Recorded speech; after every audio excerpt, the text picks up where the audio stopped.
Rio de Janeiro, home of Carnival, cachaça, and cheap cocaine. A mecca for many who seek sun, sex, and samba. Or at least that is what the majority of tourists seem to be there for. But for Brazilians, those who make their life here, there is a constant feeling of flux, of change, just about to happen, loaded with both hope and trepidation. The days are long, the crime rate is astronomical, and poverty sits on a hillside overlooking affluence.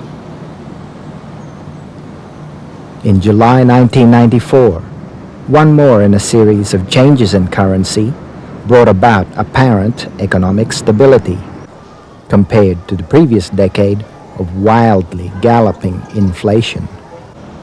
With the real, the new currency, Brazil had come of age.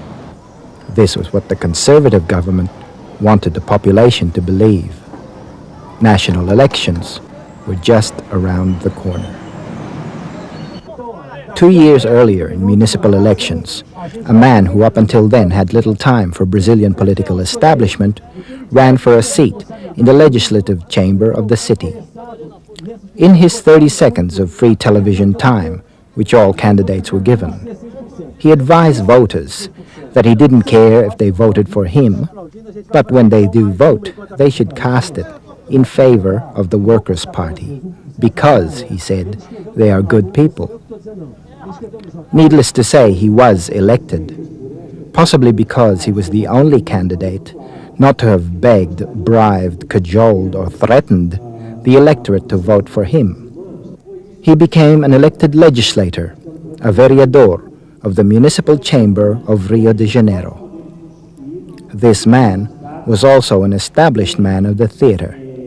Since the early 70s, his work has had much to do with some of the very significant redefinitions that have occurred in the practice of theater. His name is Augusto Boal.